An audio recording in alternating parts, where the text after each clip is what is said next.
What's up, guys? Lunch money time. Bang, bang. While she's trying to get rich, let's just trying to get her lunch money right. I'm here with Polina. She's got, I don't even know what on, but I love it. Today is Monday. We got that trillionaire energy. I slept 11 and a half hours last night. Bang, bang, bang, bang, bang. But how much did you sleep the night before? Ooh, we ain't gonna talk about all that. Don't worry. I had a party on Saturday. At 5 a.m., he got mad at me for ending the party early. We had like 4 people over. Early. I ain't mad. At 5 a.m. Hey, get you a man who could party way into the early morning hours and also can sleep 11 and a half hours. Just absurd. Okay. Bang, bang. Don't forget, BlockFi is now a sponsor of Lunch Money. Go get a BlockFi account. BlockFi.com/Pomp. 8.6% APY and an interest-bearing account. Bitcoin's popping. BlockFi's popping. Go get an account. 8.6% APY and an interest-bearing account. BlockFi.com/Pomp. All right, what's up? SpaceX launched 4 astronauts to the International Space Station on Sunday on the first full-fledged taxi flight for NASA by a private company.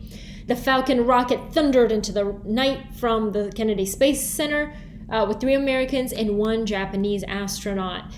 So the Commander Mike Hopkins, right before liftoff, he said, "By working together through these difficult times, you've inspired the nation, the world, and in no small part, the name of this incredible vehicle, resilience."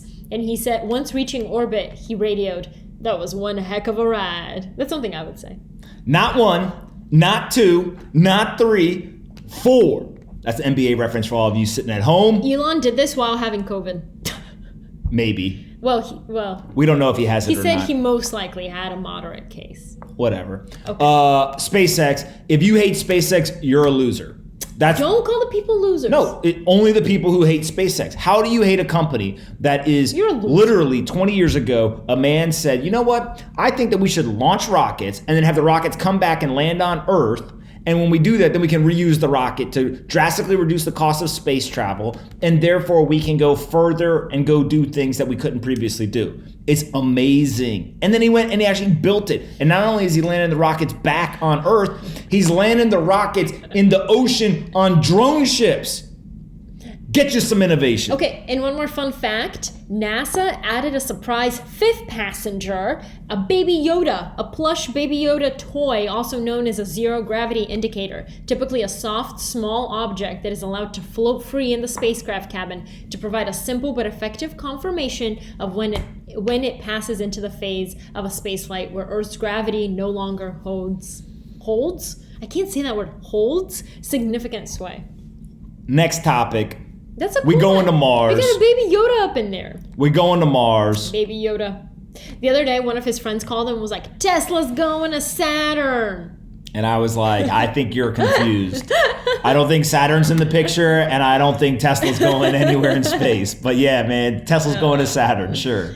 Instacart has picked Goldman Sachs to lead its IPO, which could come early next year, and value the U.S. grocery delivery app at around $30 billion. That's 30 $30. 30. How much revenue are they doing? Does it say? They raised $200 million last month at a $17.7 billion valuation. So that would only be a little less than double. How much revenue? I don't think the revenue's public yet. No revenue? But it was last valued at 17.7, so that's a... They have no financial information at all in there? I don't think the IPO... Wait, go down. Hold on, quick, down, right there, whoa, up, right, whoa. Launched in 2012, it's led by the co-founders. Their volume has surged as much as 500% this year. That doesn't tell us a lot. It did, because it could have been $1, 500% from $1 ain't that much. It's okay, no problem. I'm invested in one of their competitors, and it's doing well. If you would like to order online groceries, you should go to Imperfect Foods. Way better. And it's better for the planet, too. Go ahead.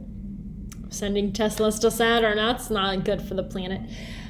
Maybe another planet. Okay, 18 months ago, Uber's self-driving car unit, Uber Advanced Technologies Group, was valued at $7.25 billion following a $1 billion investment from Toyota. I remember writing about this.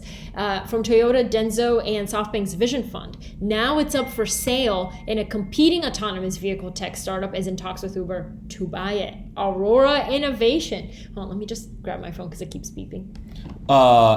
Self-driving cars are going to be pervasive everywhere. You're literally the streets of New York at some point in the next, 10 years, 20 years, every single car is going to be driving itself. It's literally going to be an archaic view of the world to think that humans got in the car behind the wheel and we counted on idiotic humans to drive and not crash into each other. Idiotic humans. And wait till they figure out how to make the autonomous cars go fast. When they're flying down the street at 80 miles an hour, because all of a sudden there's a citywide system and you can get places much faster. That's what I'm here for. All right. So you know how Pfizer developed a vaccine? It's like high-speed rails, but high-speed cars. You just love making that noise. You know how... Go ahead. You know It's not... how... It's the same thing. It's all right. If you're a kid at home, let me see you do it. I think. Nice. All right. Good job, kids. All right, Barney. So you know how Pfizer developed a vaccine that they claim is 90% effective? Well, now Moderna, which is another company, they developed a vaccine claiming that they are 94.5% effective against coronavirus, making it the second vaccine in the US to have a stunningly high success rate. Are we just going to be picking, are people going to be picking vaccines? How do you know? I'm suspicious. All right. The vaccine innovation is suspicious to me. All right. How do these people all work for so long and they can't come up with vaccines for all these drugs? This one pops up and it's 6 months later, I got 90%. I got 92%. I'm Russia. 94. I got 94%. I'm Moderna. Wait, what? Yeah, where the hell did Russia... What y'all been doing? Well, in Moderna's trial, 15,000 study participants were given a placebo, which is a shot of saline that has no effect. Over several months, 90% of them developed COVID-19, with 11 developing severe forms of the disease. God, imagine volunteering, then you get COVID, then you get really sick. Another 15,000 were given the vaccine, and only 5 of them developed COVID-19. You're telling me if I get the vaccine, I can still get COVID? Well, yeah. So, because it's not 100% effective, obviously. So you tell me what number. If it was 50% effective, would people take it? If you had a 50-50 shot, hey, you're going to get the vaccine. Well, I think that's regular. Yeah. I think flu vaccine's 60 or 70%. But it's pretty crazy to think about if this ends up being 60, 70% effective after all the clinical trials. I don't know. We're going to see. All right. Good news is the stock market loves vaccines. Vaccines get announced, the stock market says, all right. She's over it. This is a very confusing story. Then why'd you pick it? So there's a pigeon named New Kim.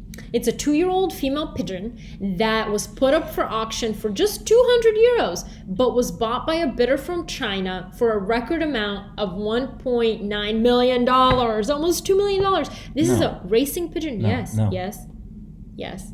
This is a racing pigeon. She's right, I'm wrong. This is a racing pigeon whose family bred and owned it, and they're in shock at the news. My God, who is buying pigeons? It's a racing pigeon? Yeah, and it's won a bunch of it was nicknamed. Oh wait, no, this isn't one. No, the old record was held by the Lewis Hamilton of pigeons. But it was retired. For those that don't know, Lewis Hamilton is a F1 racer. So New Kim was bought after a bidding war between 2 buyers from China. Was Jason Williams involved in this? Sorry. Okay, well, pigeon racing has grown in popularity in recent years in China. Racing pigeons can carry on having chicks until they're about 10, and it is expected that New Kim's new owners will use her for breeding. New Kim, $2 million pigeon. You know what I'm about to do? I'm about to walk out in the street. There's pigeons everywhere. I'm about to find me a couple pigeons. We're going to have a pigeon, little breeding ground over here. And I'm going to start selling them. If you want a pigeon, I got pigeons. If you want a fast pigeon, I got fast pigeons. You want a fat pigeon, I got fat pigeons. Whatever you need, I got it. The pigeons are right there. Who needs a fat pigeon? A fat pigeon owner, obviously. Okay, what's the question for Ask Lunch Money? Ask Lunch Money. Use hashtag AskLM in the comments if you want to be answered. It comes from Ritwik Nanda Kumar. Question to Pomp. What has been your worst investment in terms of bad idea investments / losses from an investment? You go first. All right. Question to Pimp. What is the worst characteristic and 2 best characteristics about Anthony? She's gonna lie. Why? Go ahead. The worst characteristic.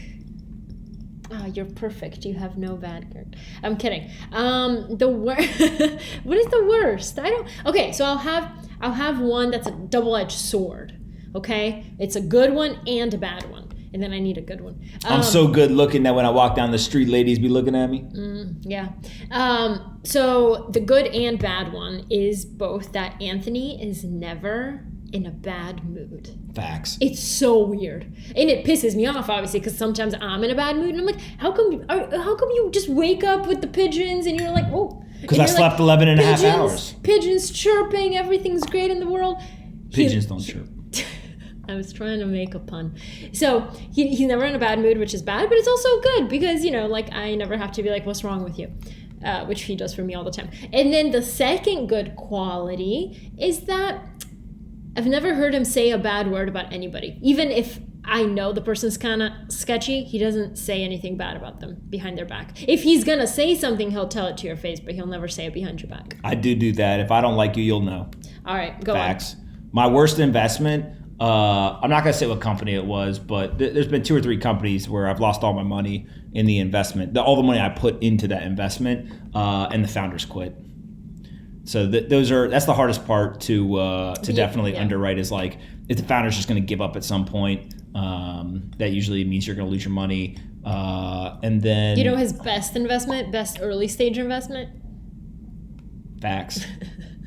Kidding. Okay, do you have anything else? The only other thing I'll say about good or bad investment is a lot of times I've actually had what turned out to be great investments, but I sold them too early. So over time I've learned, hey, something's going. Don't be the one to stop the train. Just double down. One time when Bitcoin went down a lot, I had to talk him off the ledge of like, you're fine. It's going to go back up. Yeah.